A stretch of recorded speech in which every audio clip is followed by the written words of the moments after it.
Here at the Renaissance Hotel, the 2026 class of the Texas Black Sports Hall of Fame, and the legendary Texas native, Levy Smith, man. How are you doing? We appreciate you coming on and joining us and just joining the Texas Black Sports Hall of Fame. Congratulations. Big honor. Exciting weekend for me and my family.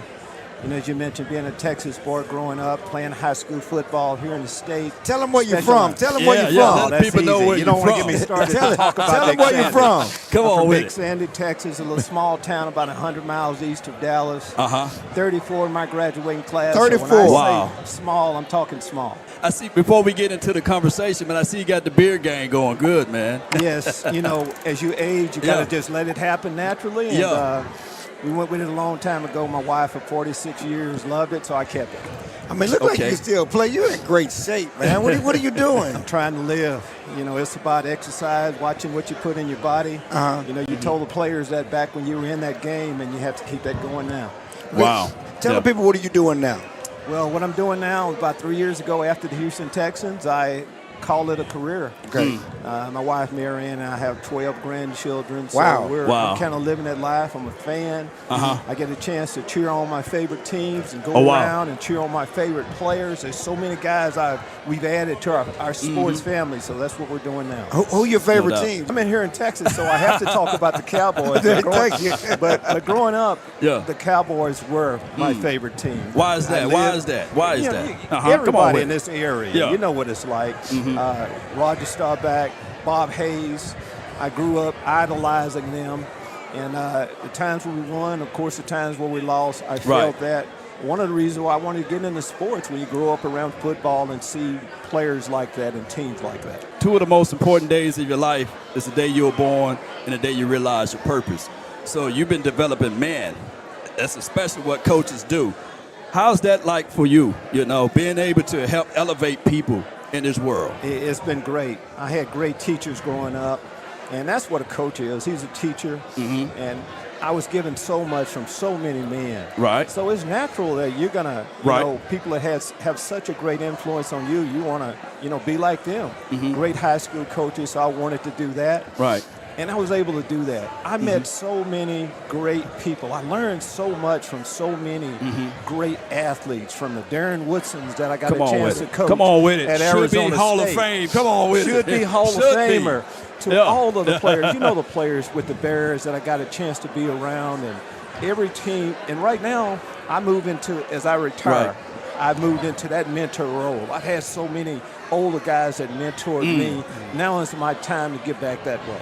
Do you ever feel like it's not time to step all the way away? Come on, man. No. You know A when fish it's gonna time. swim, right? You know when it's time, but I'll always have my hands in football. Okay. My youngest son, Miles, is a high school coach in the Phoenix area. I'm going to volunteer a little bit for him. Right. But for me, for former players to come stay with me in my house and let's talk football, things like that, just be there as a sounding board for them. That can give me that football fix. We're at the Texas Black Sports Hall of Fame, and we're here to celebrate your career. But you said you was a Cowboy fan. You say you follow the Cowboys. Come on with We it. got to keep up with the current events, what's going on in the NFL. Max Crosby going to the Ravens from the Raiders. So the Cowboys were trying to get in the mix.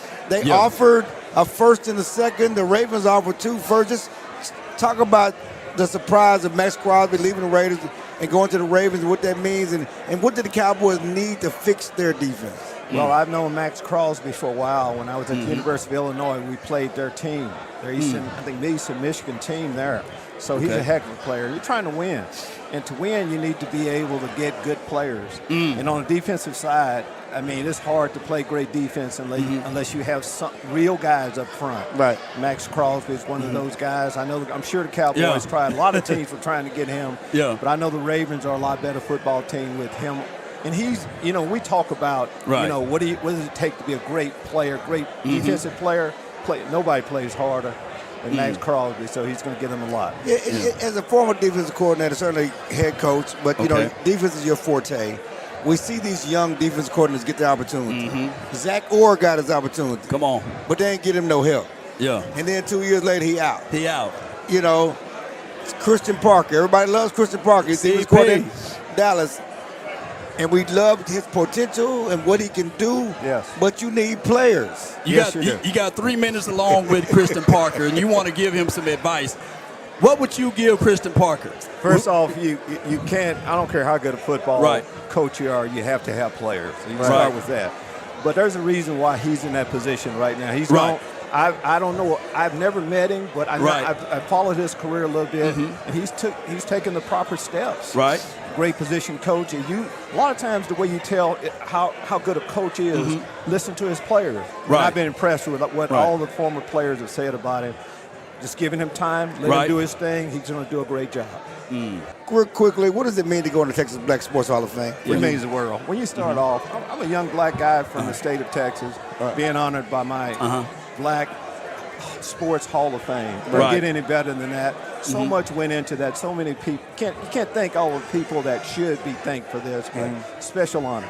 What is your greatest highlight as coach? Oh, that's as I look back on it now, when you do retire, you can mention the Super Bowls and some of the great things like that happened, but it's those relationships at all different levels.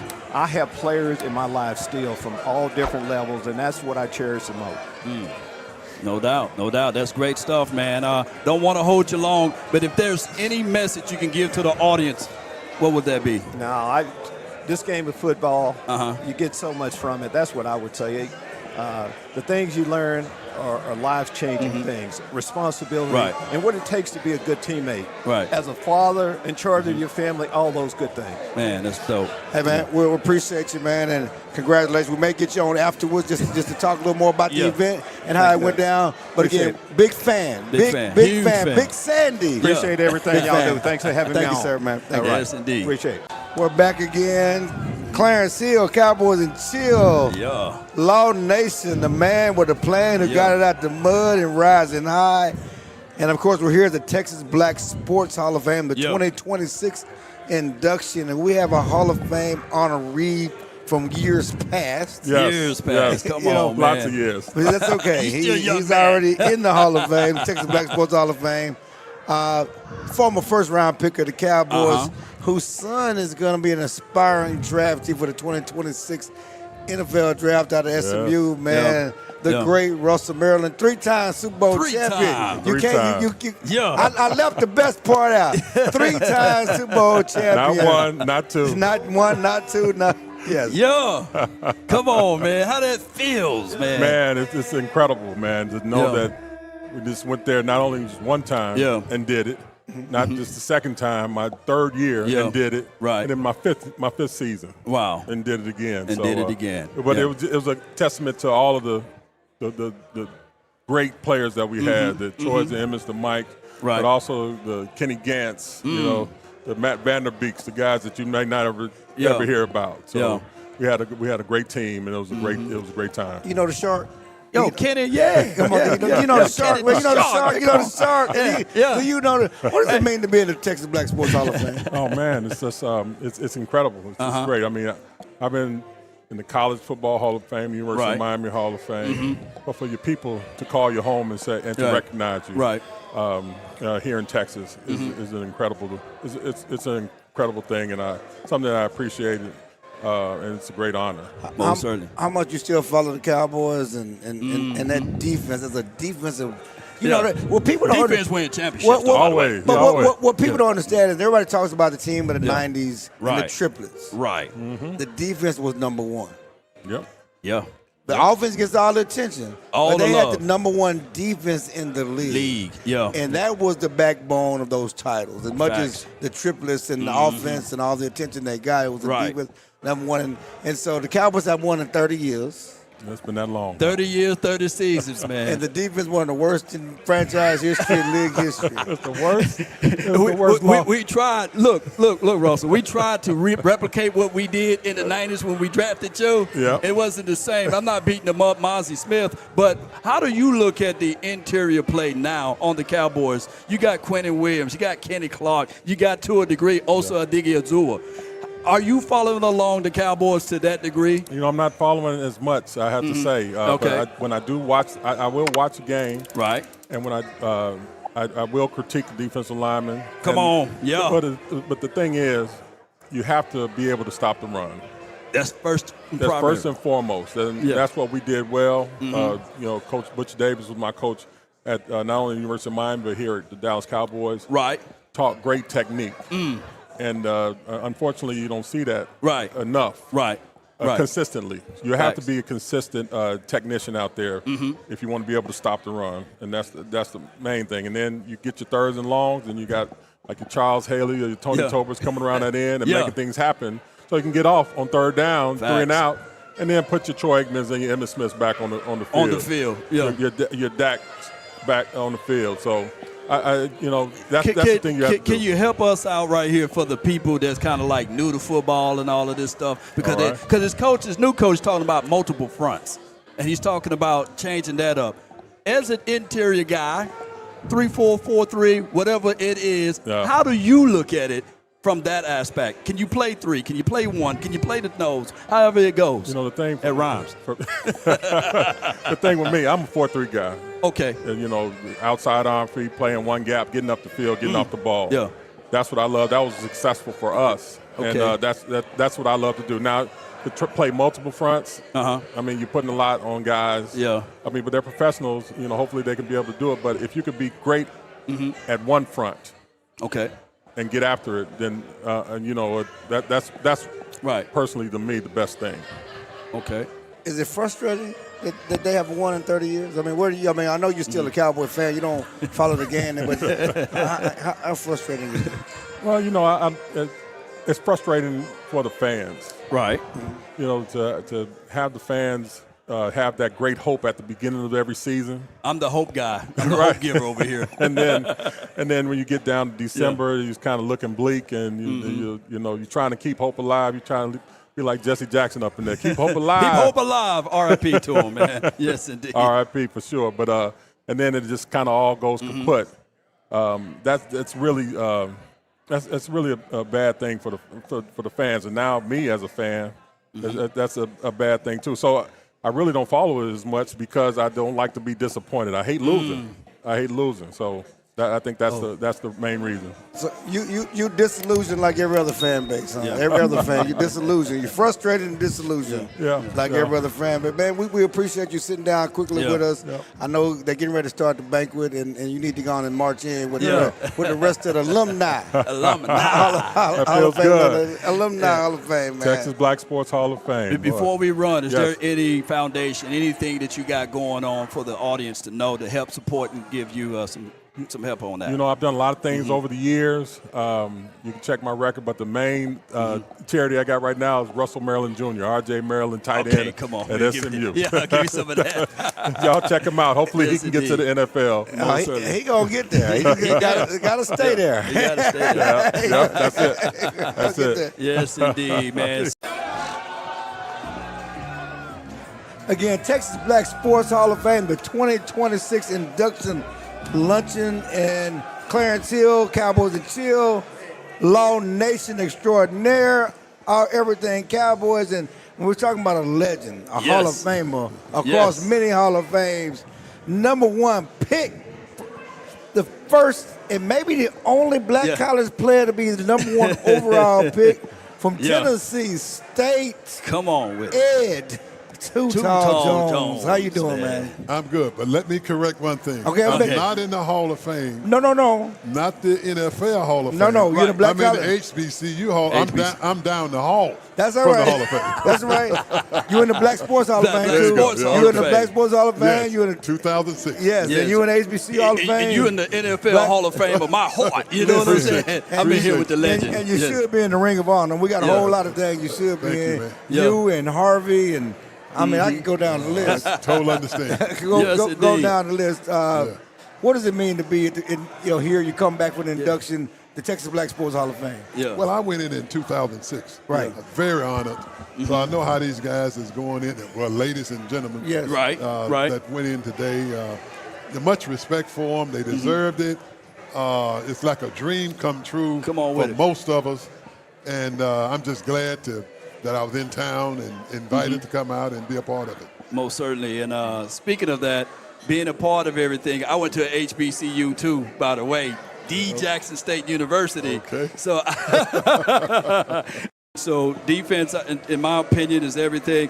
What are your thoughts on somebody like him being the first melanated brother to be, well, the second melanated brother to be the defensive coordinator for the Dallas Cowboys? I've heard nothing but good things about him, and looking so forward to seeing him come in. And, he's going to have to tweak it a little bit. Right. Our defense, everybody that watched the Cowboys last year noticed that we got some problems. We do. And it's not not just coaching. Okay.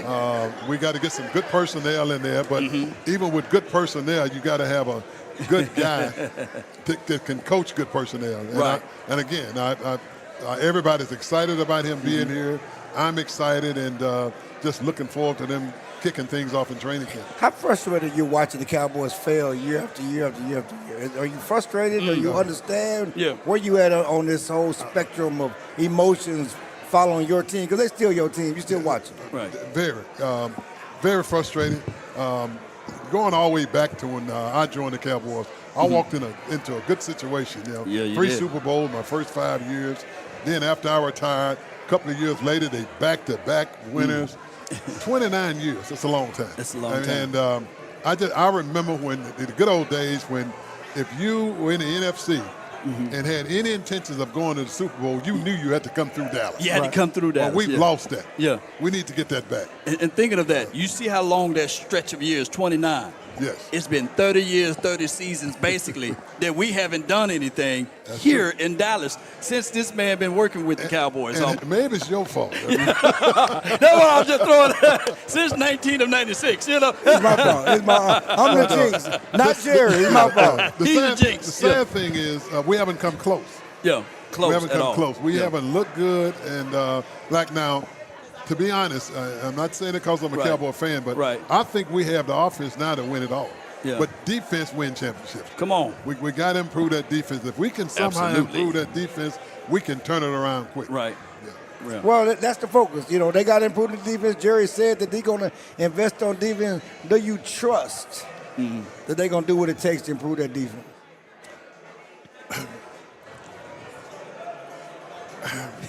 Well, no. That's a long pause. There's a long pause, man. Based on what I've seen the past 29 years, no. I think he's serious. Yeah. Okay. Jerry's at a point in his life now where he need to win and win now. And I can tell he feel the fans frustration. They starting to really speak out now. A little embarrassment. Yeah, a little embarrassment, man. And with the product we putting on the field. Right. So I expect him to. He got the money to work with them. Yeah. A lot of guys redone their contracts where they bought some money in to spend. So, but still, even with the money, you got to make the right decision. Right. So I trust that this year he will make the right decisions. Okay. Yeah. Okay. We're going to trust. Yeah. We're going to have faith. We're going to have hope like Jesse Jackson. You're going to keep hope alive. Keep hope alive. Come on with There you it. go. With the 12th pick of the NFL draft, we got 2 picks in this first. Where we going? Defense, offense? What you think? Got to be defense. Got to be defense. And not an impact player. Impactful. Yeah. Some player that can step in right away and play and make an impact. Yes, indeed. I don't want to hold you long. I know you got probably other things to get into. Got to go smoke some cigars today. Yeah. Looking forward to it. He's golfing cigars. Golfing cigars. Golfing cigars, brother. I got to at least have one with you, But before you go, can you let people know if you got anything going, any foundations, anything that you want to give to the audience so they can give support? Something I want to mention that I'm involved in and very happy to be involved in it. Right. It's called Sport King. Sport King. It's a walking cane. This is the best, newest technology out there. And now I'm not trying to get people on walking canes. Right. But if you need a cane, I'm trying to get you back walking again where you don't need a cane. And just Google it, Sport Cane. And it's the newest, hottest out there. The military is involved with it. NFL, NBA. So just check it out if you know anybody that may or may not need a cane. Yes, indeed, man. I'm definitely going to spread that word out, and we may be able to send some people that wait so that they can get those canes, man. I appreciate you, man. It's an honor. Thank you, man. Being able to do this. Yeah. Appreciate it, man. Thank You, brother. Yes, sir. Yes, sir. Indeed. The Sport Cane is developed by a team of category veterans, leading engineers, and orthopedic surgeons that have reimagined mobility for people of any age. With the ability to endure forces exceeding 1,000 pounds of impact, the Sport Cane will walk the test of time. Specifically designed for people that have had a sport-related injury or surgical procedure. The unique 22-degree design accelerates recovery time, allowing for an earlier return to a more active lifestyle.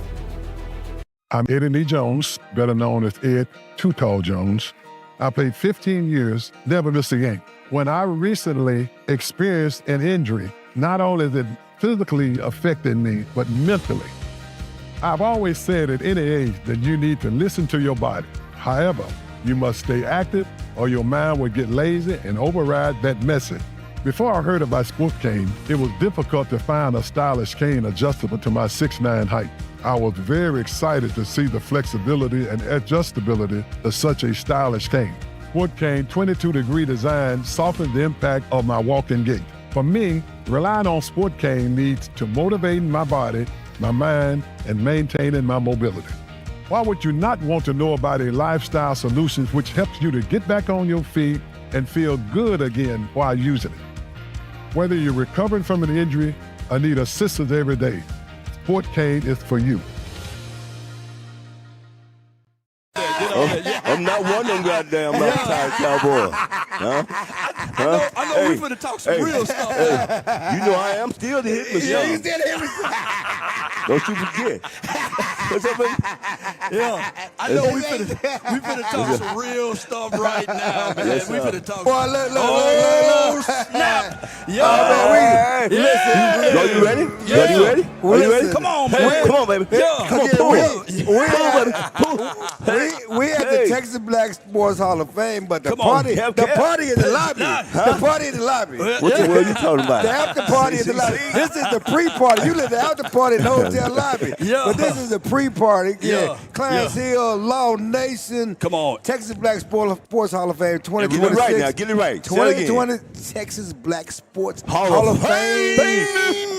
And we got a Hall of Famer already in the Hall of Fame here. Come back every year to support the new class. Come on with it. Eugene, the hitting machine. Yes, sir. Lockhart, how you doing, sir? I'm fine as wine in the summertime and sweeter than July jam. Ooh.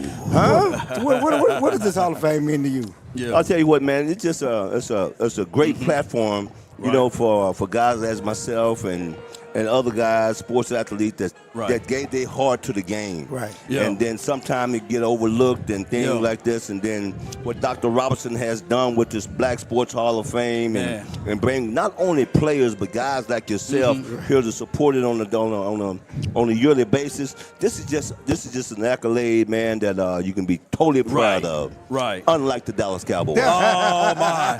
Hey, he went there, so go there. I know. Talk about the Cowboys. I want you to get real gritty with it because I don't want no sugarcoat stuff, Yo, man. come on. We got a young coach, man, and he's of the melanated community. He's 34, but nobody's looking for excuses. What do we need to do on defense, man? Just and what do he need to do to keep his job? He got to keep his job, you know. If he was 34, he should have acted like he 44 and not took the job if he wasn't ready. Okay. Or they shouldn't have put him in there. Right. I think Schottenheimer would do a great job for the Dallas Cowboys, especially offensively. He showed last year what he could do offensively, this, that, and other. And he's smart enough to be able to make the necessary move that they need to make in order for the Cowboys to go to some type of respectability. Right.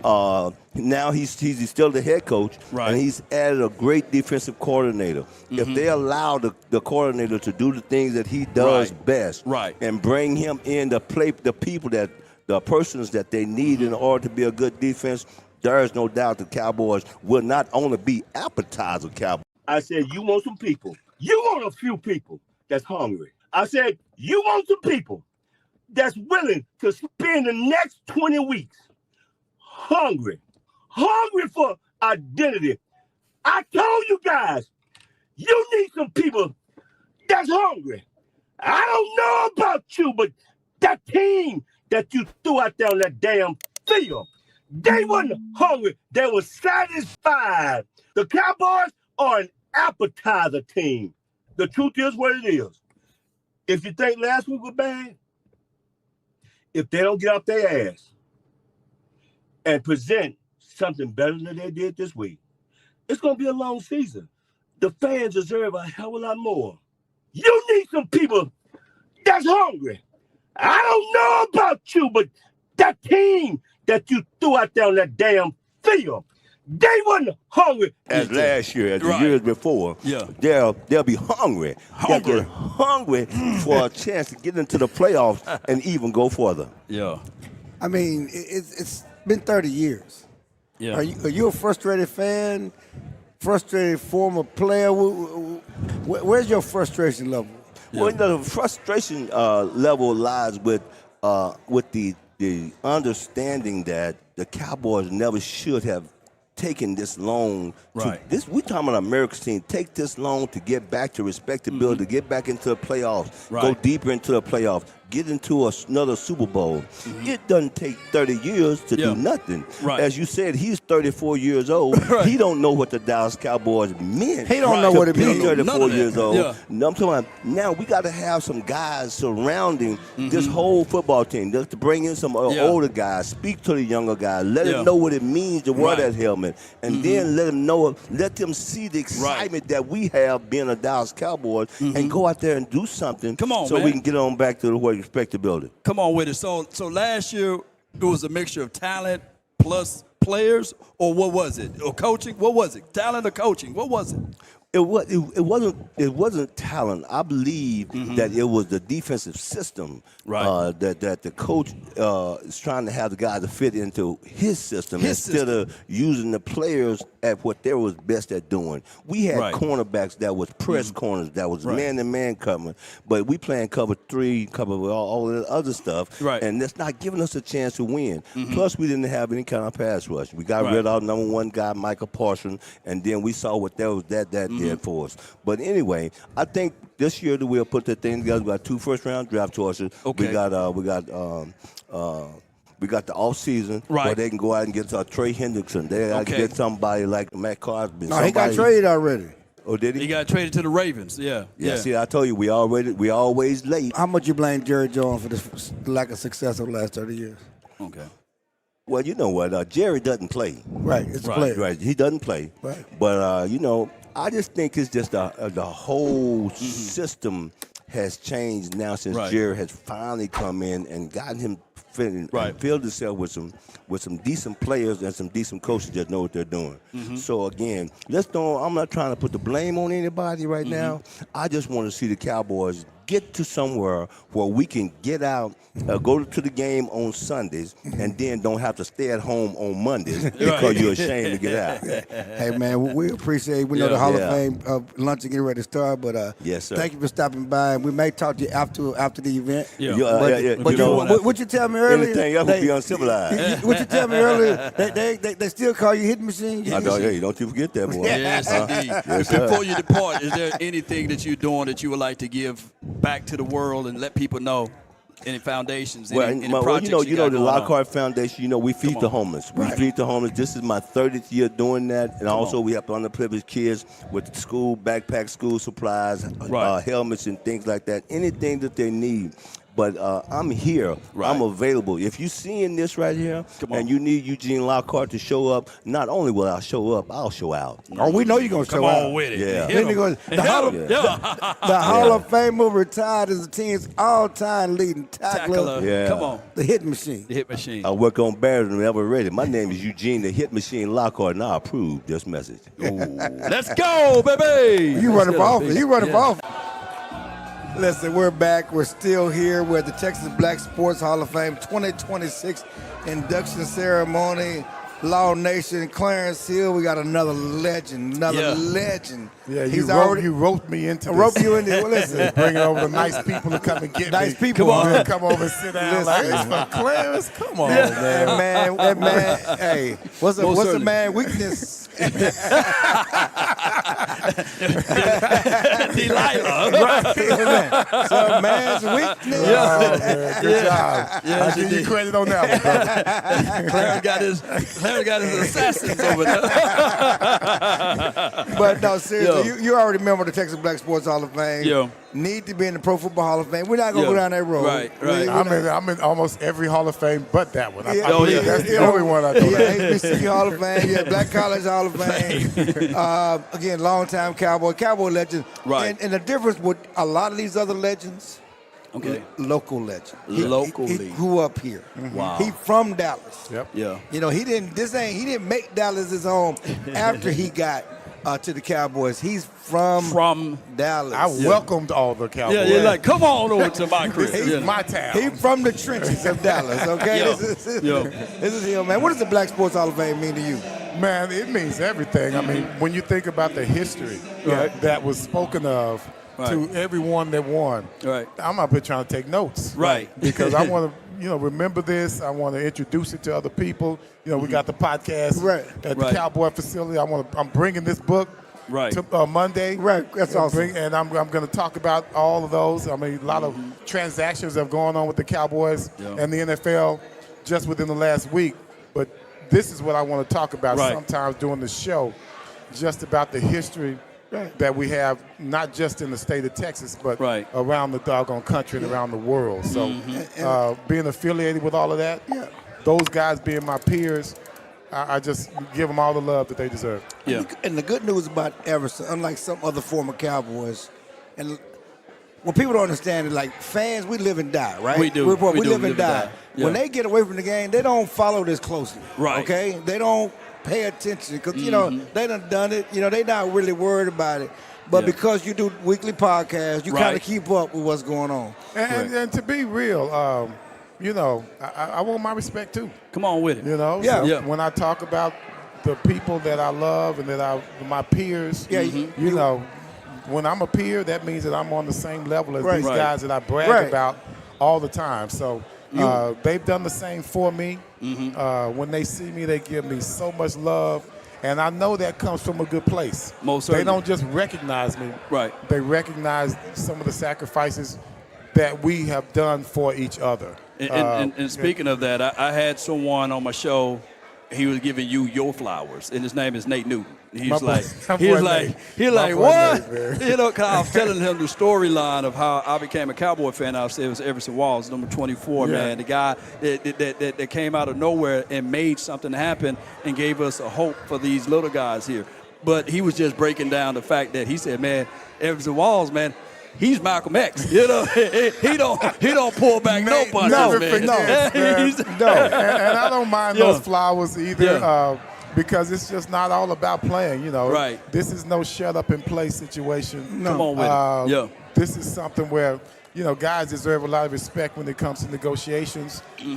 Management always looked at the players as something of a hindrance at times, and I never understood how. You can have a team with great players, but then when it comes to negotiations, they're not great players anymore. So those are the kind of things that always got on my nerves, and I always fought for any guy on my team when it came to negotiations, because being a union rep and all of that, I know a lot of people won't believe it, but I hold that on a higher esteem than being a player. Oh, wow. Because, my dad was the first one to go to college in my family. I know about the education that you need. My mom sacrificed for so many people. She worked for the Dallas Urban League when I was growing up. Those kind of things, that's where I come from. Oh, wow. And so when it comes to playing ball, man, ball is fun. But when it comes to the business of football, that's something where you really get serious and start thinking about people's legacy. You start thinking about people's health when things are going, especially retirement. Those are the kind of things that I'm looking at right now. How do my guys look now? How are they living? What's their quality of life? Because that's all the things that we were fighting for even back when we were 25, 26 years old. And I'm glad you brought up legacy, and people don't understand that every game, every year passed, it passes judgment on your legacy. It has an impact on your legacy. On your legacy. And you talk about all these, and I always say all these great Cowboy players. And you had to go to New York to win a title. Right. And it's part of your legacy. D-Law wasn't the only one to do that. He right. You were the first one. And they're celebrating the heck out of him. I'm still waiting for my celebration. Give the man his flowers, man. That first, man. As great as Dak is, as great as Mike is, whoever else, this is part of their legacy. Right. And it's going to be attached to them not winning in the playoffs. Right. You make all the money and everything else. And just talk about the urgency. You keep up with the team. You keep up with what they're doing. That's what I was saying, because you do daily, weekly podcasts. You're a Cowboy fan. But it's also your job. That's right. And so getting Max, did you want him to get Max Crosby? Yeah.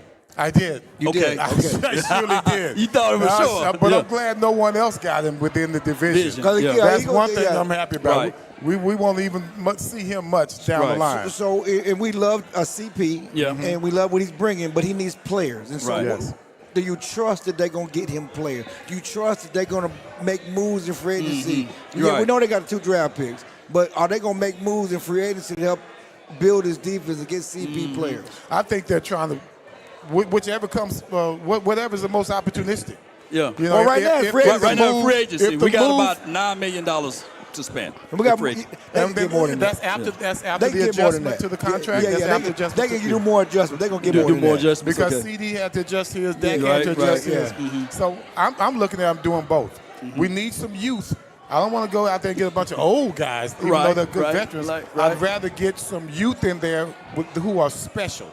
And with all this draft going on, I don't necessarily think all the good players are gone in the first round. I'm undrafted free agent, so of course I'm not going to believe that. Right. To me, as far as I'm concerned, if you're a good enough scout, then you can find somebody 2nd, 3rd, 4th round. The pieces They'll to help put together. us all the time. Right. So I'm not worried about, we need to get someone early in the rounds. That would be a nice luxury, but you still got to be able to coach them, and they still have to be able to play. So I'm hoping that whoever we bring in, they understand the legacy here, and that young man, the defensive coordinator, I think he's one of those young men that he's not going to expect anything less from the organization than their best. Right. Don't bring me in here unless you're going to have me doing the best I can do, and you're going to supply me with everything that I need. Bust that budget, basically. Hey, man, listen, we appreciate your time. I know you was running out when we grabbed you. I know, man. Don't be doing that, man. Don't do that no more. I sent some cotton candy out to you, boy. I know. You sent that cotton candy out there. Hey, man, let me just get it, man. Don't be messing with me, man. That's all right. Yes, indeed. It's all good. I appreciate you guys having me. Hey, man, appreciate you. Yes, sir. Hey, before you run, is there anything that you would like to give to the audience about any foundations that you got going, any projects that you got on the way? My foundation is Ethos Education Group. We have been dealing with the Frisco School District for about 4 years running now. Yes. Oh, wow. And that is big for us. They brought us in. They allowed us to have access to their kids and the parents. So we're doing a lot with that. We have even advanced to Yale University. Wow. Because our first Ethos Education young man is up there now. Wow. He's at Yale. He's also got an internship on Wall Street. Oh, that is awesome. Wow. That's how we do it, baby. That's how we do it. I eat those champions, baby. From Hamilton Park? No, he ain't from Hamilton Park. You from Hamilton Park? I'm from Hamilton Park, Yeah. but Trinity Christian. You're right. I'm just saying, but you, this is what you work with. And That's so what I work That's with, what man. inspired you right. to help uplift him. Man, you just won't believe how, even though you see a lot of confident men as we are now, man, when we were growing up, I don't care who you are. When we were growing up, we all had those insecurities, and we needed somebody or some organization to help push us on the right path. Instill the confidence, man. That's never going to stop. Never going to stop. Yes, indeed. Ladies and gentlemen, this is Everson Walls. Yes, the sir. great Everson Walls. Number 24. Should be in the Hall of Fame. Should be in the Ring of Honor. Will be. Yeah, cotton candy. Let's go, baby. Yeah. Yes, we're at the Texas Black Sports Hall of Fame, Law Nation, Yes, Cowboys and Chill. Again, 2026 Texas Black Sports Hall of Fame luncheon, and it's Cowboys 24/7. What Jerry Jones say is it's a soap opera 365, and ain't nothing happening. I'm going to start some stuff and make it happen. And, you know, we're at the Texas Black Sports Hall of Fame, but it's always Cowboys all the time. We got longtime Cowboys beat writer Calvin Watkins from the Dallas Morning News. Some people get him confused with Clarence Hill, but it's this for y'all that on the social media. This is Calvin, and I'm Clarence. And we are the two black guys. Two black guys that cover the Cowboys. But this is Calvin, and I'm Clarence. And Calvin, the big news today certainly is the Cowboys tendered Brandon Aubrey. They tendered T.J. Bass. They did not tender Brock Hoffman. They did not tender Wanye Thomas. Okay. So they're not bringing those two back. But the story happened last night, right? Right. When Max Crosby, who the Cowboys were monitoring the situation, actually made a trade offer to the situation, was traded from the Vegas Raiders to the Baltimore Ravens. So the Cowboys tried. They tried. They tried, but they didn't get their guy. Is that okay? Yeah, it's okay that you're making an effort. But my problem is, if you're going to try to trade for Max Crosby, you already had an elite pass rusher on your football team last year, and you traded him. Right. So by trading for Max Crosby, you're admitting that you made a mistake in letting him go. Right. But if you want to move on, that's fine. But I will give you some effort for trying to rectify the issue that you created last year by trading Micah Parsons. Did you get A for efforts? How about a C? About a C, You get a C for efforts? Yeah. In this situation. After not winning in 30 years, we giving credit for effort? Well, they're trying. I mean, I'm just asking. That's the thing is, at least I don't want to be the negative guy. But no, you just asking the question, like, do you get an A for effort, right? Because you been tried. 30 years, 30 seasons of no success. But at least if you're going down the wrong road, it's okay to stop, pump the brakes, get off on the shoulder, and get over. What you win for that? Nothing. Okay. But we got to get the He is results negative. now. He's very negative. I'm not negative. I'm just saying, what do you win for that? What do you win for effort? I mean, you're trying to get your football team together. Like when they traded Micah, I remember I was at the news conference. Both of us were. And I asked Jerry Jones, I said, does this mean that you're rebuilding? Right.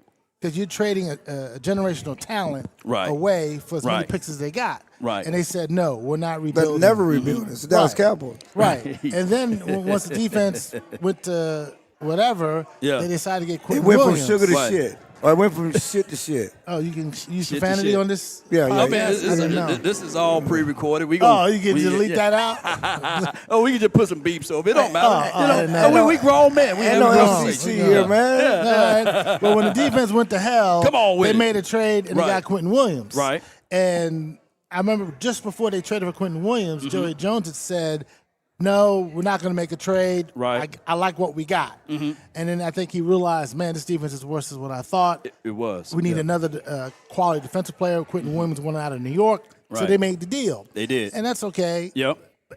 But you still needed a pass rush. You still need that. And this defense has so many holes. I'm sure you guys have talked about this. They need another corner, probably. Right. They need a Mike linebacker. They do. And they're going to need a safety.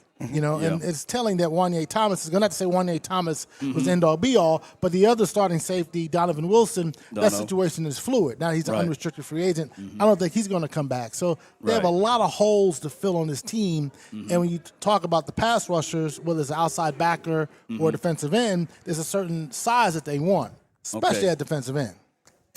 And nickel corner. Okay. Yeah, I forgot about nickel corner. They got nickel. Right, and Jerry said, you know what? I didn't realize how important nickel corner was. Right. Really? It really control like, the middle. you're the general manager of the football deeper team. What are you thirds and doing? all of that. But that goes to show you how disattached we are, as it relates to this team and fundamental building, especially if you're the GM, you're supposed to know all of those things, But it is what it is. Go ahead. Free agent starts Monday. Jerry said he's going to be more aggressive. Okay. He going to push the envelope. He going to bust the budget. On who? You tell me. And Jerry said he was all in too. Yeah, but to put a winner on the field, you need to bust the budget. You need to be aggressive. You need to do some things differently than you've done in the past. Facts. You need to upgrade this defense. CP told them, Right. I can help you, but you got to give me some help. Okay, you got to give me some weapons. Yeah, you got to give me some weapons. Real talk. I mean, you setting CP up to fail. CP, Christian Parker, we all love him, the new defense coordinator. But the Cowboys, glowing reports. Everybody loves him. Mm-hmm. Yeah. But coaches coach and players play. It don't matter what schemes you put out there. If you have JV talent, you're not gonna play. You're gonna not play well against the varsity. Right. Scheme and talent can only go so far when it's not mixed together. Right. You need talent to match up with your scheme or system. Well, we got to go. We got to go into this draft now, making sure we hit. We ain't at the draft yet. We're free. Oh yeah, that's right. So we're free to start this week. What do you expect the Cowboys to do in free? Do you expect them? I mean, they have needs because you want to go in the draft. Pure, where you don't have to focus on needs, so they can fill some holes in free agency. Do you expect the Cowboys to be active starting Monday? I believe so. I think they'll try to sign Nakobe Dean, who's in Philly. They want him to be the Mike linebacker. Maybe you can get him. There's a safety in Denver, P.J. Locke. The fans can't stand him because he had spinal fusion surgery, but he played 16 games last year, season. so he's healthy. Reed Blankenship is another guy. Blankenship. Blankenship. Not Blankenship. Yeah. But it is Texas like Sports Jadon Hall Blue. of Fame, Black Condition, baby. I probably got that in me. Blankenship. He's safety in Philly. He used to be with Christian Parker. He's a possibility as well. So, and then, there's Trey Hendrickson. Did I get that right? Trey Hendrickson. What? Trey Hendrickson. Yes, I got that right. Yeah. Defensive end they need edge help. They need to be able to get to the quarterback. I assume he can fit the scheme, right? The 3-4 scheme, right? So those are some guys that they need to get. Right. So, yes, I think they will be players, but this is not a big market for free agency. It's not. The biggest name is already franchised. That's George Pickens. Yeah. Okay. The other big name is Malik Willis, a quarterback. They don't need that. They don't need that. So there is no superstar player out in the marketplace. But there's no superstar player in the draft either. I mean, that's what people, That's the other don't thing. trade these trades. This is a bad draft. They're not in this special. It's a bad draft. I wouldn't say it's a bad draft. It's the unknown, right? Every draft is unknown. Right. But I will say, I agree with you. There's nobody special out there. Even the number one pick, I'm not a big fan of his, but he's going to be the number one pick because they need a quarterback in Las Vegas. After that, it's a crapshoot of what you want.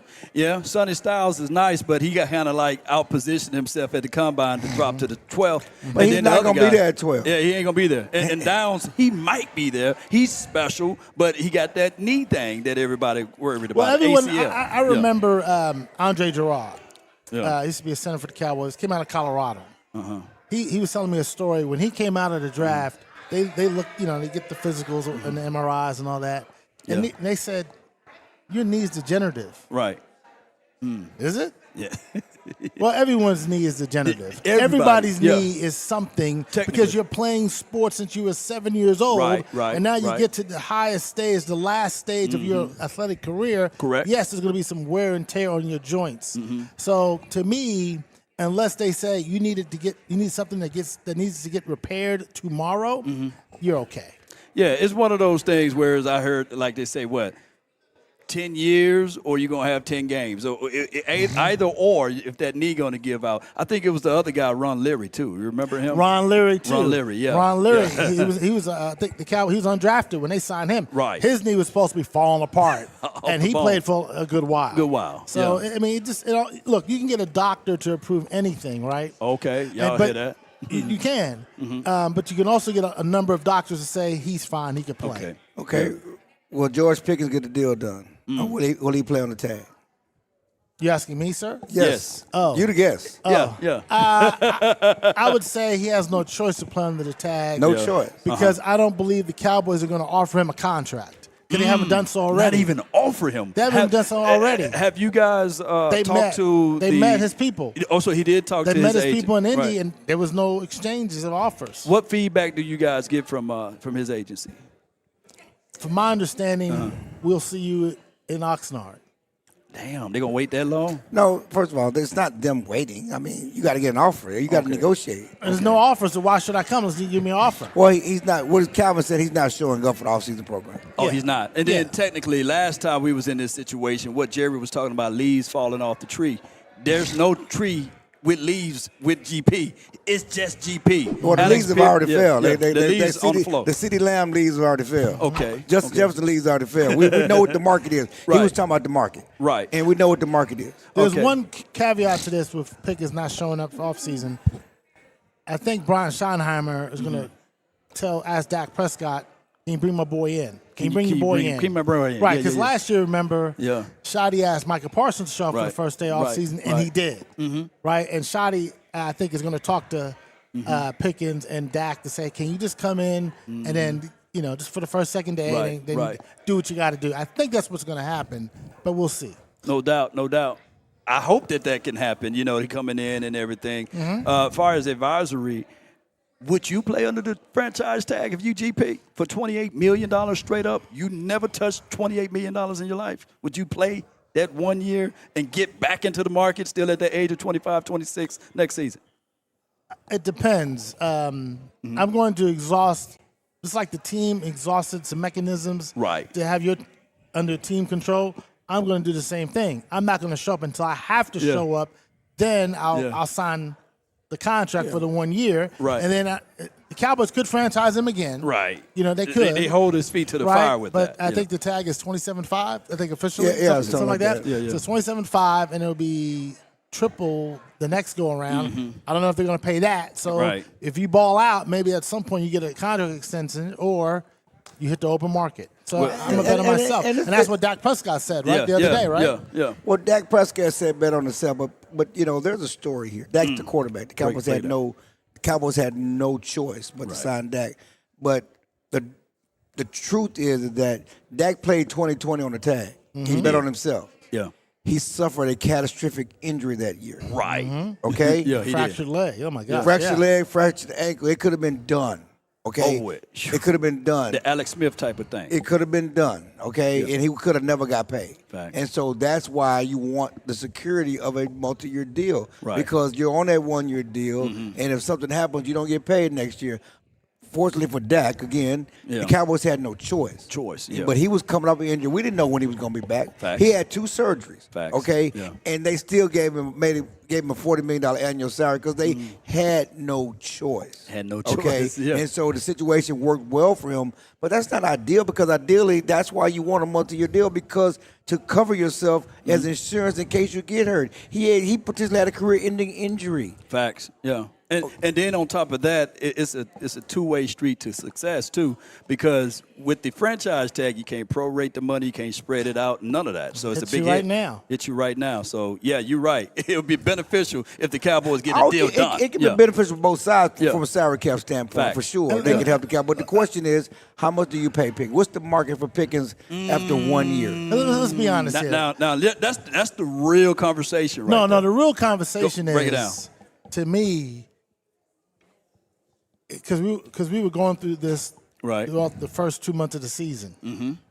Do I really want to pay this guy when he's going to be late to meetings? He missed the team bus. Okay. He's a knucklehead. Yeah. Let me finish. Wait. He is. Okay. Some of the things he did in Pittsburgh, he still did here in Dallas. Okay. It's just that they're able to accept a little bit more in Dallas than they did in Pittsburgh. Okay. So all those things come with, if I'm going to give you a 4-year contract extension, averaging $32.5 million a year, whatever it is. The juice got to be worth the squeeze. Yeah. Is it? Is it? Yeah. I already hold. Let me play a game with you. Sir, There's 93 receptions. There's 9 touchdowns and over 1,400 yards.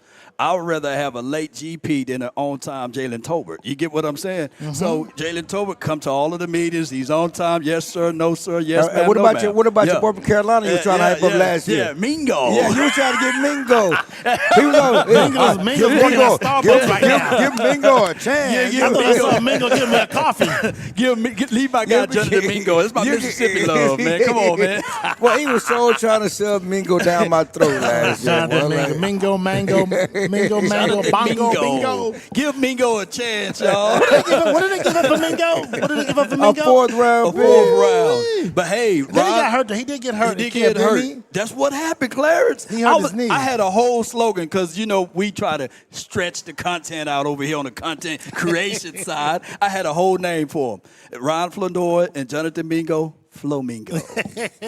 I had T-shirts ready. Flamingo. I really hope it works out for Mingo because he's a good guy. He's a good dude. As Nancy Reagan said a long time ago, way before your time, just say no. Just say no.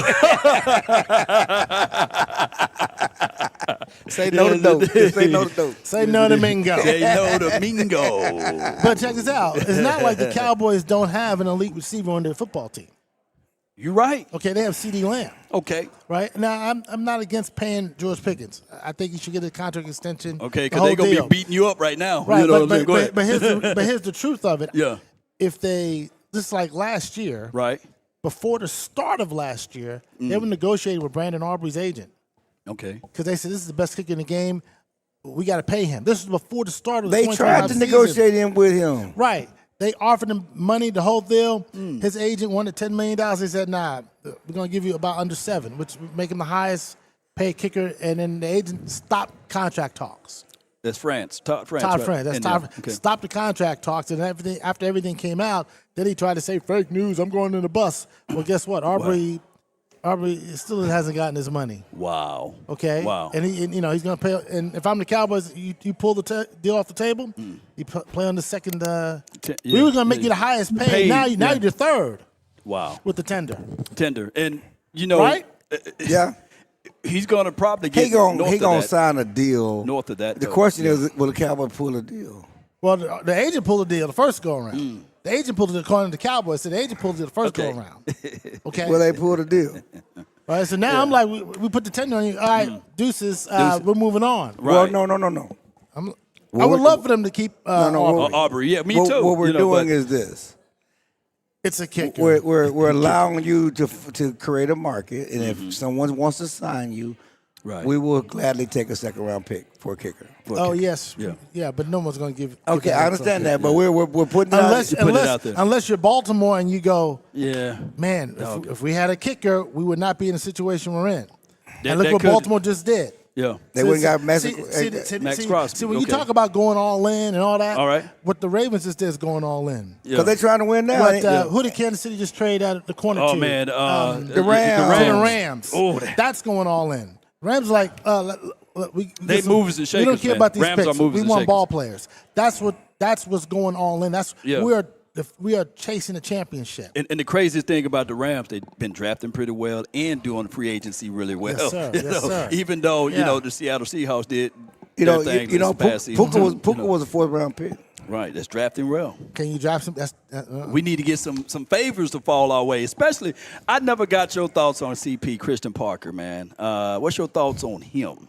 I like him. He's a young guy. The interesting thing that he said is, my scheme is not based on the players. My scheme is flexible. Okay. So if you're not a man guy, that's okay. So we're not finna, no offense to Taco, he followed the show, but we're not finna draft Taco Charlton. We're not finna draft a Taco Charlton over TJ Watt type of thing with his scheme and his system and his philosophy, right? We want ball players. Ball players. If Taco fits what we do, fine, let's get Taco. But if Watt fits what we do, we're gonna pick Watt. But he wants talented players, and that's what he told Jerry Jones, Stephen Jones, Will McClay, Brian Schottenheimer in the interview process. Says, look, this is my scheme. It's flexible.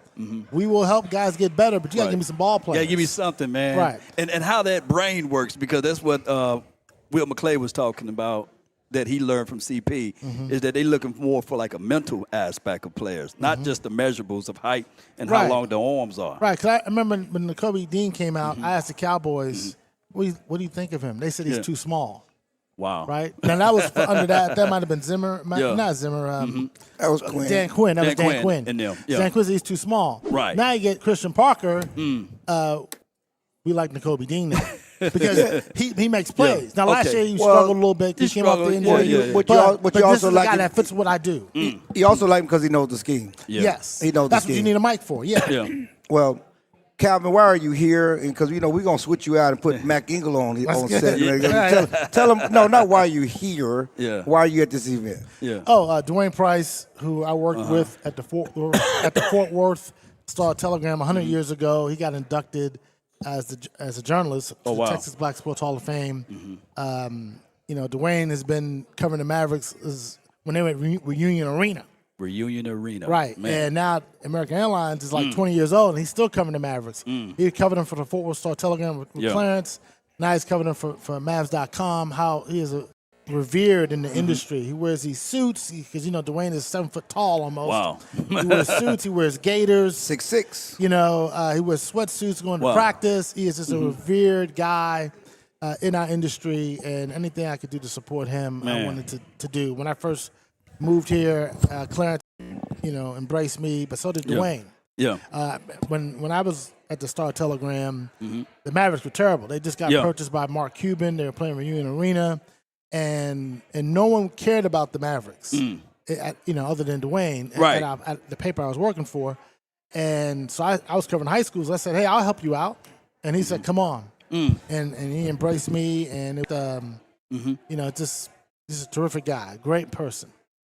Man, that's dope, man. And Clarence, yeah. No, I was going to say we appreciate it, man, and thank you. And we'll certainly have you back on. You've been on with Laura and I during the season, on Thursday nights. Yes, indeed. Having some dark liquor, smoking some cigars. And stuff, man. We'll have you back on, man, but I appreciate it. I appreciate you guys. Man. All right. Good to have you. Always a pleasure. Always a pleasure. Always a pleasure. All right, sir. Thank you. Thank you. Now Mac Ingle. We're keeping it going, man. Let's bring in Mac Ingle. We're going to do it live? Let's bring him in. Do it live? Okay. Oh, yeah. Come on in. Come on down. Come on down. You have won a car. As long as you take care of the car payments and the insurance, then we're all good. That's the other side Gentlemen, of it. this is upstairs outstanding. Thank you very much for having me. But this is a hard act. This is a little bit like following up like Johnny Carson or something like that. So I'm going to be like the Chevy Chase show or the Magic Johnson show. It's going to fall right off a cliff. Well, this is like candid to a baby. Asking Mac to talk about the Cowboys. This is Mac Ingle, former colleague at the Star Telegram, longtime columnist at the Star Telegram. What do you need? Like no one's buttering up. No one's buttering me up without asking for like $10 or something like that. Columnist at the Star Telegram, former colleague. He's covered the Cowboys. He covered the Rangers. He covered everything at DFW. It's true. Are you frustrated with the Cowboys? Break it down. No sugarcoating. Give it to us. Or do you give them credit for effort? They tried to get Max Crosby. This is what bothers me. Yeah. So the Cowboy, and you guys, where are you from? I'm from Mississippi. But you're a Cowboy fan. I'm a Cowboy fan. Die hard. I cry when we lose. What's your first memory of the Dallas Cowboys? Super Bowls in '95. Yeah, the Super Bowls. He's a baby. Yeah. But I got a chance to see all three of them. But my very first memory was the Everson Walls. He's the guy. Up against the Walls. Yeah, I was in the '80s. So you remember Everson Walls? So you remember not '81 Everson. Not '81. Are you talking New York Giants? Everson Walls? No, I'm talking about Cowboys. The 11th INT. So the Hall of when Fame they were losing in this area. When they were losing. Yeah. So this is what bothers me about it. So I didn't grow up here. I grew up in Indiana, but I moved here in '96. When I moved here, coincided with Clarence getting on the beat. So our arrival, collective arrivals, there you go, ended the Dallas Cowboys dynasty. Wow. Take some of that. I am. From 1996, Some of this is on me, and this is what bothers me. This brand, this team was built on championships, playoffs, excellence. Right? That's what it was built on. When football was becoming a thing in the United States, which coincided with the marriage with television, who were the teams, this predated you, the teams that everybody watched in the NFL were the Pittsburgh Steelers because they were the monsters in the 70s, the Dallas Cowboys because they were monsters in the 60s and the 70s, and then obviously in the early 80s, and a couple other teams, the Green Bay Packers. Who else am I missing, Clarence? That we would say that the foundation of the NFL. Yeah, you the can't Raiders. You can't tell a story in the NFL without those foundational those teams. Celebrity franchises. Like the Longhorns in college football. Same thing. You slid it in. Like you slid that in. That's a dirty pool.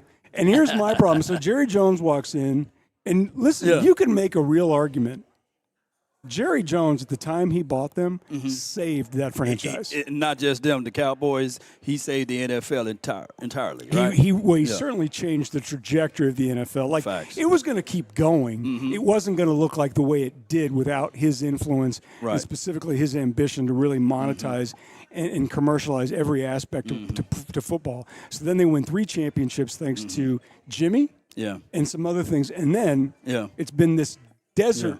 Not of bad, but mediocrity. Man. Right? Yeah. And so what frustrates me is that, wait a minute, you built this name, you built this brand on a certain standard that, quite frankly, you really haven't been that close to for 30 years. And instead, what you've done is live on those laurels established by different generations of people. And really now what you're famous is for that.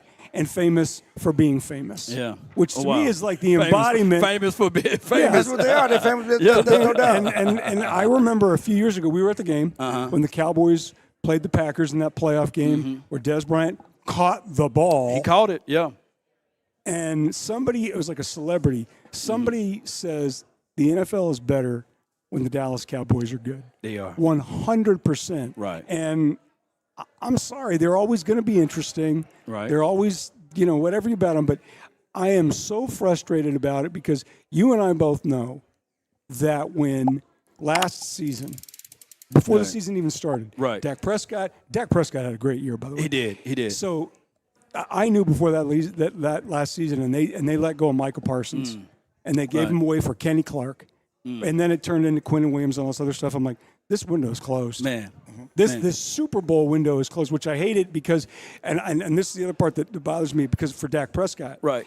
When you think about you want to buy a jersey for a kid, that's to me has always been the standard of if you're going to buy a jersey for somebody, for your kid, would you want them wearing that jersey knowing they're not going to embarrass you? Now, if they get traded, that's not anybody's fault. They're not going to embarrass you.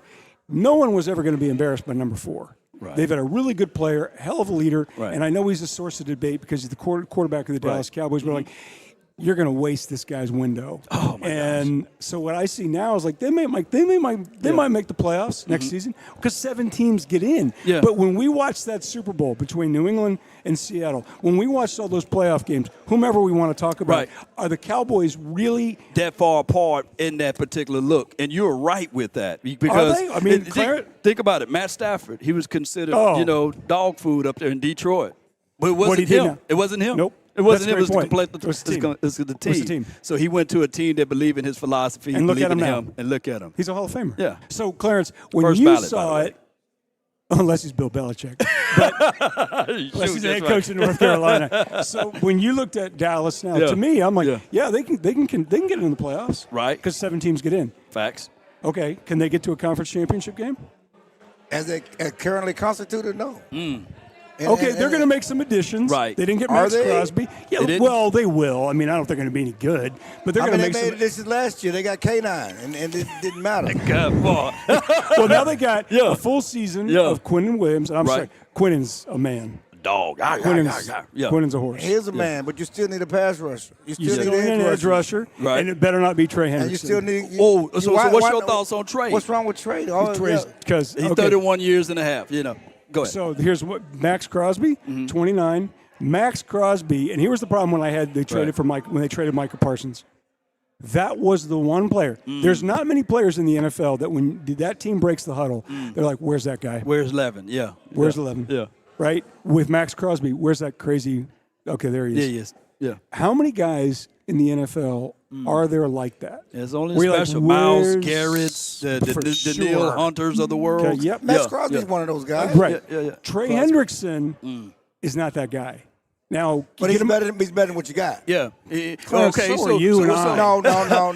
Well, you have to improve the talent. Okay. What are you giving up for him? You got James Houston. You don't have to give up anything for him. Yeah. You got to pay him, but he's free agent. Okay. Here's my beef with Trey, and I'm a Bengals fan. $26 million is his market value right now. No. Yeah. And he's a good guy, he's a good pro and all that other stuff. But if you go watch those Bengals teams, the good Bengals teams, or go to the season 2 years ago when he led the NFL in sacks, go watch. I watched the Bengals. Right. I was born in Cincy, and I'm like, he got a lot of hustle sacks. He did. Now that's not nothing. Yeah. Because there's one argument I like talking about this because it was one of the arguments about certain pass rushers and grading pressures and all those. Well, you can't grade pressures. And I'm like, I got in this debate with Mina Kimes. You know Mina Kimes? Yeah, of course. Mina Kimes and I were getting in this friendly debate on Twitter about grading the Cowboys' defensive backs. Okay. Or pass rush. They've got one of the best pass rushers in the NFL. I'm like, no, they don't.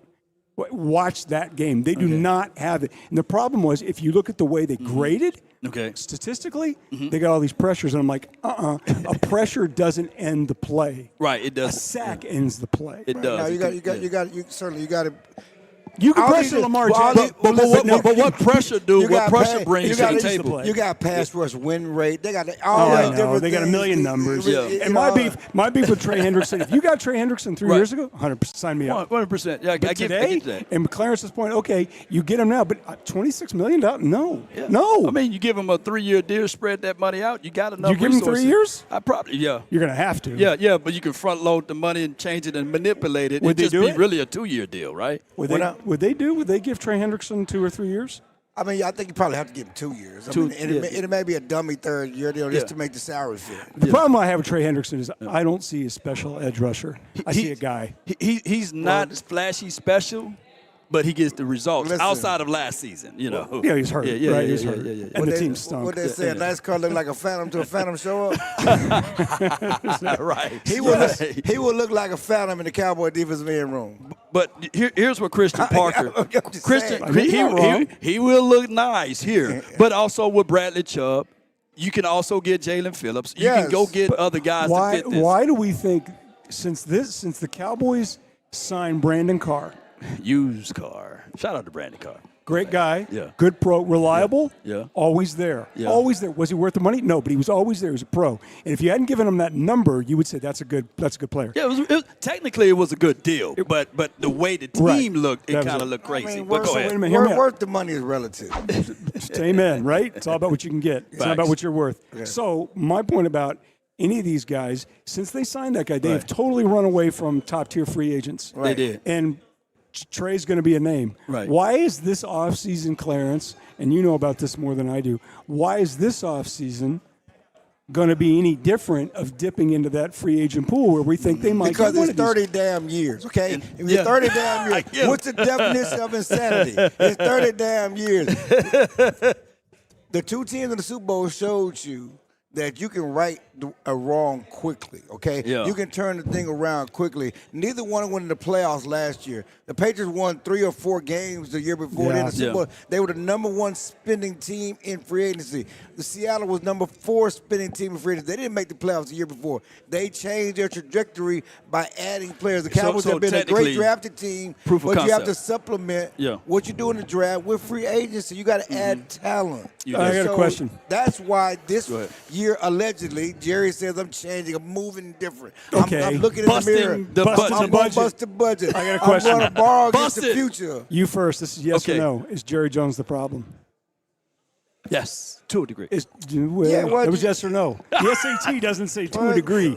Is Jerry Jones the problem? All, you paid me into a quarter, though. I know, right? You are here to answer questions, not ask questions. You're not running this show. He paid me into a quarter. Because the reason why I got to say this is because you had you did the Chain Galeys, the Dave Campos, then you had Bill Parcells, Wade Phillips, Uncle Wade, Jason Garrett. Listen, leave my boy alone. Uncle Wade, Jason Garrett for 13 years, 13 seasons. That's a long time. And then you go in from there, then you go with Mike McCarthy. Yep. Mike McCarthy was 12-5. But what did we need it most in the postseason? 2. Yeah, we need defense. We need defense. I'm thinking of 2 wins. 2 wins. We do needed that too. Think about. Here's the part that bothers me about this. It doesn't bother me. It baffles me. If you look at the AFC, look at the NFL the last 30 years. It's like the law of averages. Eventually, the law of averages is going to work in your favor. The Bengals got to a Super Bowl and a championship game, multiple championship games. Right. Look at the Lions now. The Lions are awful. The Jets have been to multiple AFC championship games. This is since Dallas last went to a championship game. And you're going to look at all those good Dallas. Anybody, even if you hate Jerry Jones, you hate the Cowboys, there have been 4 or 5 teams under Mike McCarthy, Jason Garrett, Bill Parcells, Bill Ish, and definitely one under Wade. Right. Well, they had teams you're like, that is a Super Bowl team. Facts. Maybe they don't win it, but they're a Super Bowl team. The 2007 team. You and I covered that team. Yeah. The Jason Garrett 14-15 14. team. Oh, I got it for you. 07. 2014. 2016. 2018. 2021. 2021 or 22? 2021. Is it 21? Okay. Yeah. That's the comeback year for Dak Prescott. Is that the team that lost to San Francisco at home? They lost to San Francisco at the crib, Okay, and then 2022 and 2023. So at certain points during those seasons, they were top 3 team in the NFL. Facts. The problem was it was October, it was November, it was the 1st of December. It was never January. Right. Wouldn't you think one time in that stretch, they could be the hot team in January and just fall on their face and stumble into a win that gets them to the NFC Championship. One time. Dez caught it. Amen. That's 14. Dez caught the ball, but you know what the problem was with that scenario? Dez catches the ball. DeMarco Murray runs it in for a touchdown, and the Packers have the ball with Aaron Rodgers for 3+ minutes against a defensive line that couldn't pressure him all game. And you know what happened that year? Right before we got rid of DeMarcus Ware. We couldn't get a pass rush. That's right. Aaron Rodgers literally had one leg. Who was the best? That's right. One leg. Yeah, Jeremy Mincy. Stop it. Nicest guy in the world. Nicest guy. Rolando McClain. Remember how good Rolando McClain was? Oh, my gosh. But they couldn't. And you know who else was on that team? Yeah. Tank Lawrence. Tank Lawrence had the only sack in that game. No, it was rookie year and he had one sack all season. One sack all season. That's Didn't crazy. He have a sack in that game against? No, he had in Detroit. Against Detroit. Not that week. But that was his only sack. So, hey, man, we appreciate you, man. I appreciate you. This is fun. You want anything else? Listen, we could go all day with Matt. I know. We go all day. Oh, man. We could go all day. We need to have you on the show just more often. When you want to do Dan, it. I do want to thank Clarence invited me out here. Okay. Yeah. And Dwayne's one of the. Here, I don't want to. Do you give me a second to say something? Yeah. Go ahead. Right so here. Thank you. So this is what I would say about Dwayne Price. He's a great professional. Mm-hmm. He's a better person. Wow. When I was young, like top tier professional, and he's above that. As tall as he is. Wow. He's above that as a guy, as a man, as a human being. And not only that, the thing that I'll never forget is when I was young, starting out here, and they sent me to the Mavericks, and I'm scared to death. And I'm like, oh, my God, there's Don Nelson. And Dwayne Price doesn't know me from a hole in the wall. I'm just some young, dumb kid. And he treated me like I had been there for 30 years. Wow. And Clarence knows this, you know this. When somebody who's established and been around and known, and they treat you with immediate respect, you never forget it. Right. And every holiday, Father's Day, Thanksgiving, Christmas, I get a text message from Dwayne Price wishing me a happy holiday. So my best to Dwayne, my best to I'll never forget his email, mywesley@earthlink.net. After his son. So congratulations, Dwayne, and thank you very much for inviting me here. I'm sorry I don't sing your Father's Day. I know, right? It feel bad. Totally makes you feel bad. You're like, oh, God, I should do this. I know. Isn't that awful? Yeah. I'm like, yes, it did. You get in that back, I mean, the Father's Day cruise, I get all those text messages you start reading. I'm like, but no, Dwayne is intentional. And that's what it is. That's a good He's word. intentional about it. It's in my heart. I love you to death. I'm just not intentional about sitting in that car. I know, I'm down. I speak that language. Because you get that moment, and you're like, and you just kind of, especially the older you get, you're like, oh, man. Where does and it you're like, start? Mark, I should send this, and I don't do it. So for all the birthdays, Father's Day, and Christmas, I love you. Happy Christmas, Merry Christmas, Happy Birthday, Happy Father's Day, and I'm good for another 5 years. Let's get it, man. That's it, right Hey, there. man, it's a pleasure Thanks meeting a you, lot. man. I really appreciate this. With the 12th pick, who the Cowboys going to get? The 12th and the 20th. Can I Put you in name the a hot seat. position? Yeah. I hate that I'm going to say this. Offensive line. I'm not taking no damn offensive line. Man. You got doing this. Y'all got to be saying this stuff again. I'm not doing this. I'm not ready to stand up, baby. Yes, indeed. You finna leave? Yeah, here you go, right? All right. Hey, my guy, man, what's good, man? Oh, man, you better go, man. All right. You better go, okay. Let's get Big Smooth out of here. Big Smooth, okay, 5, 4. What's up, man? Okay. What's going on, man? Look at I told you about messing with me. Hey, hey, I'm gonna call you. All right, brother. Yeah. All right. I just need one. Yeah. Huh? No. This one, I don't want to break it. Oh, okay. There you go. Give me my thing, you. Yeah. Listen, we're still at the Texas Black Sports Hall of Fame 2026 induction ceremony. Yeah, we focus on football, Law Nation, Cowboys and cheer. We focus on football, but we got Big Smooth, Sam Perkins. We can talk basketball, okay? Okay, North come on Carolina with it. finest. He's here at the Texas Black Sports Hall of Fame luncheon. Why is coming here important to you? Why was it coming here important to you?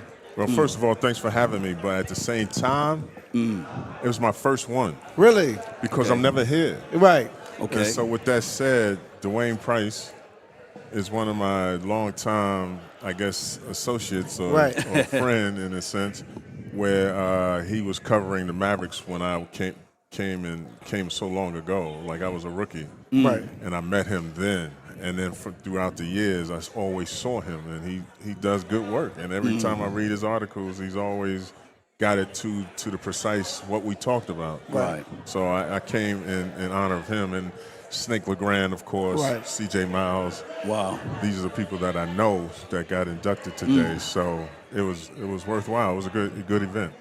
Man, that's dope. And how long you been waiting to just see these type of things? Because everybody been talking so glowingly of the guy, and it's my first time ever hearing, because I'm outside coming in, so it's just crazy of hearing like how much he reach out to people, how much he support people, even Clarence and beyond. That's crazy how good this is. Well, the thing about Dwayne is that he's a quiet, he's a quiet guy, but he's a funny guy in a sense, but he does good work.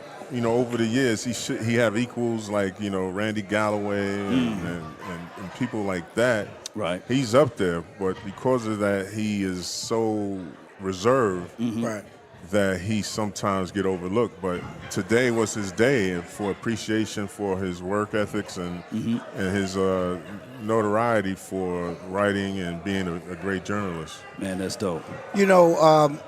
Obviously, basketball player. You see the Mavs, what happened after Luka? Were you okay with the Luka trade? And where are the Mavericks now? Well, I'm on the fence with it because it was, Nico did to the best to his ability. Right. And, somebody's got to be a fall guy. So I feel for that. But at the same time, Luka was probably our premier player. Right. And if they wanted change, they would have to eventually trade him essentially because of the fact that they on a rebuild.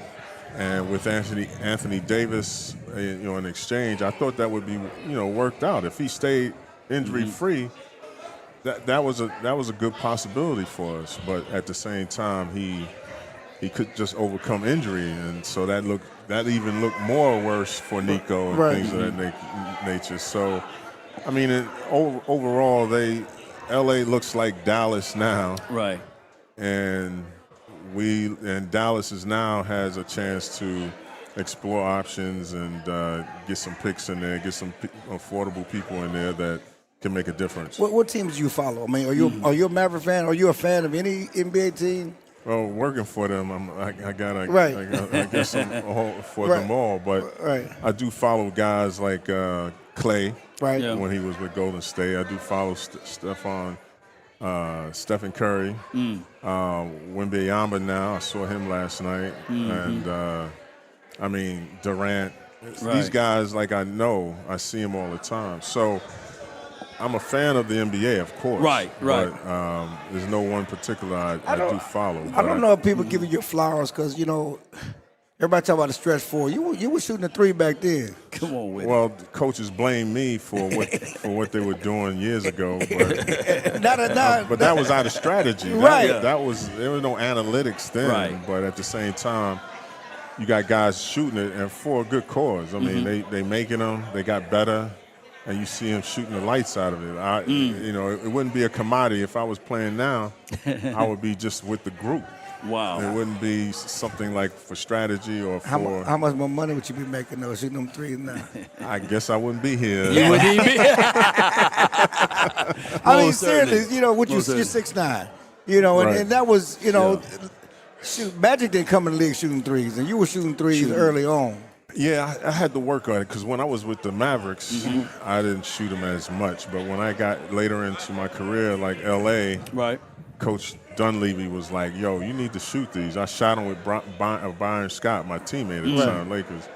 And I was shooting against him, and that's how I got into that three-point thing. And next thing you know, it was a commodity thing with Seattle, and it just took off like that. It took off from there. Yeah. I know that the NBA culture have switched.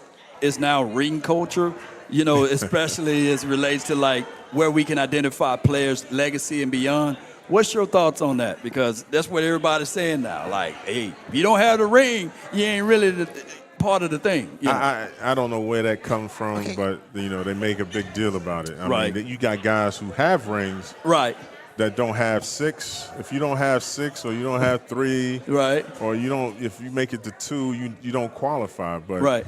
You know, I mean, they kid Charles Barkley all the time. They beat him down. And Charles is one of the greatest players that I've played Greatest against. player. One of them, yeah. And so with all that said, I mean, the ring is a ring, of course. You know, they discount the one in the bubble. The bubble, yeah. They don't count that one, which is ridiculous to me. Ridiculous. But at the same time, guys, you know, if that's what they identify with, then so be it. Mm-hmm. Most certainly. Who's the GOAT now? GOAT talk. Well, the GOAT, man, there's several GOATs, but I mean, I've heard he from North Carolina. Don't North do that. Carolina. Don't do that. You I already just know. gotta Don't put do it that. out. Don't do that. Because I know somebody gonna say LeBron James the GOAT. I'm trying to say LeBron James. Don't do that. Maybe from North Carolina, man. Don't do that, man. Don't do that. Man. Kobe. I don't know. Michael if I'm Jeffrey Jordan. I might say Jeffrey Jordan, but I won't say LeBron. So No. LeBron, you hear this, don't you? No, listen, don't do that, man. I ain't gonna do you like that. This is, come on, man, don't do that. I have a rule. If you're of a certain age, I am for. I like LeBron. I like all of them. Right. Yeah. I got to go with my first one is Kareem.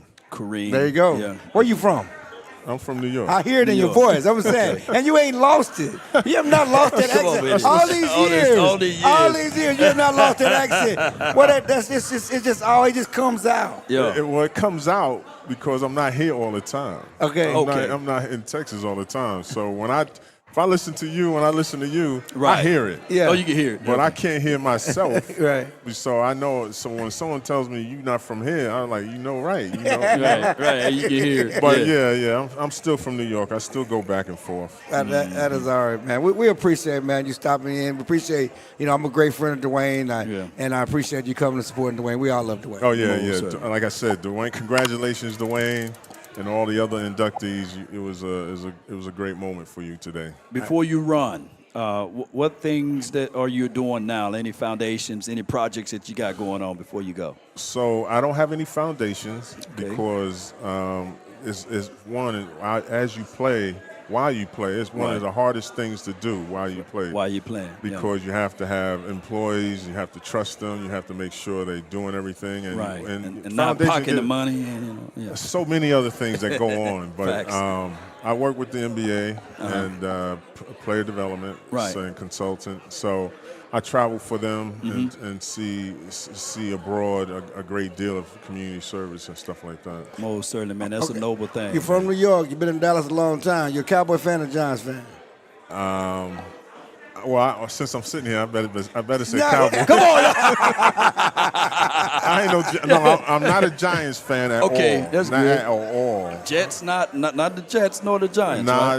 there was a friend of mine who's a Jets fan. I tried to buy a jersey for the Jets. Yeah. And I took it right off because they kept losing. So I showed her that I bought something for her in her honor, but I could never wear it. Could never wear it, man.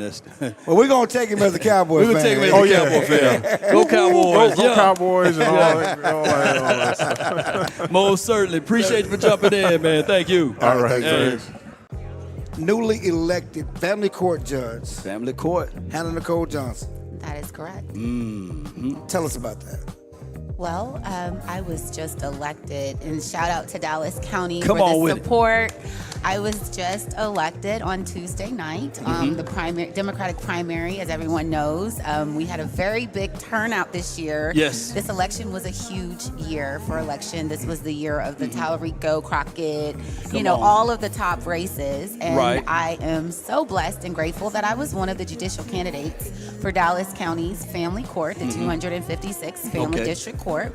And I literally just posted the final numbers this morning. Really? And it is done. It is over. And I want to give a shout out to all of my supporters, all of the voters, all of the families who've placed that trust in me. Yes. And I will start my job I'll take my seat and start serving January 1st, 2020. How long have you been in Dallas, and how long have you aspired to be a judge? Well, I've been in Dallas a combined 20 years. Okay. And so what's really cool about my story is that I started off in Dallas back in before 9/11. So in 2001, I don't want to give too much of my age away, but that's the year I finished or graduated from college. I moved to Dallas. What year?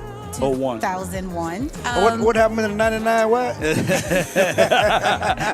from Louisiana, right? She's still young. No. I'm talking about that song. In '99 and the 2000s. Yeah, I was one of those people. I was definitely in the parties. Yeah, in the party scenes, indeed. We tried to replicate what we did in the '90s when we drafted you. Yeah. It wasn't the same. I'm not beating them up, Mozzie Smith.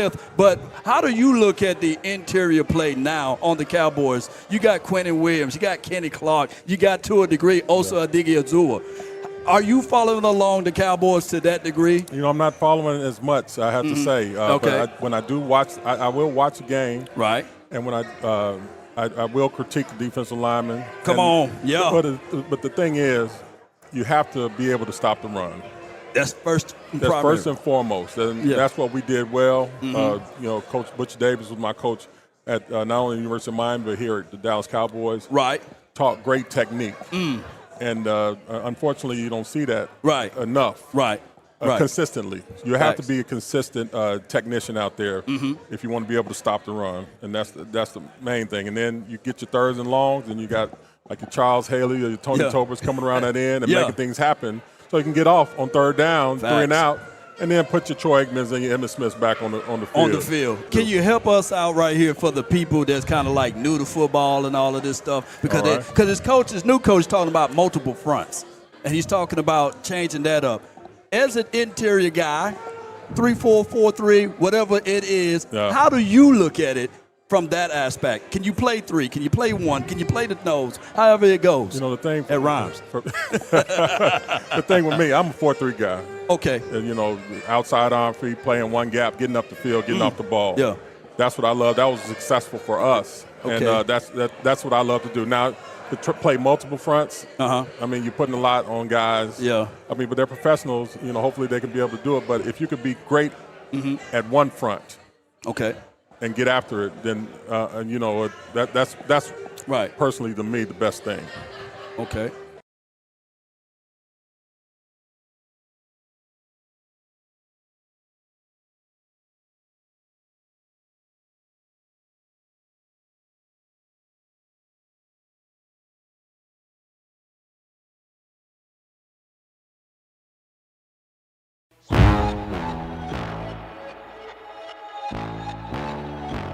Time to run it all. I wake up. Yeah. I wake up. Flex. Thumb down now. Check. No drip this. Wet. Tell them run it all. No sleep, no rest. Might crash, might wreck. But first I stretch. Tell them run it all. I wake up. Flex. Thumb down now. Check. No drip this. Wet. Tell them run it all. No sleep, no rest. Might crash, might wreck. But first I stretch. Tell them run it. 9 out of 10 roll through my hands, I'm by my lonely. Turned to a savage, now my baby wants to hold me. I love my fans, don't need no friends, I got my homies. Thought I could trust you, I find out you tried to zone me. I'm number 1 up on that court, I'll make McGrady. The first one in, the last one out, can't call me lazy. Put in my hours, send the invoice and they pay me. I need 6 rings like MJ and I wake up, flex, thumb down, now check. No drip this, tell them run it up. No sleep, no rest. Might crash, might wreck. But first I stretch, tell them run it up. I wake up, flex, thumb down, now check. No drip this, tell them run it up. No sleep, no rest. Might crash, might wreck. But first I stretch, tell them run it up. Y'all gon' make me take that trip way out to Europe. I call up Niger, he'll come through in a hurry. Those London boys don't come to play, you should get worried. One false move, find yourself, they getting buried. Dance with the devil, used to love playing those games. Made some bad decisions that brought my mama pain. I made a promise to her, swore that I would change. I'm on the come up, bet I live up to my name. I wake up, flex, thumb down that check. No drip, this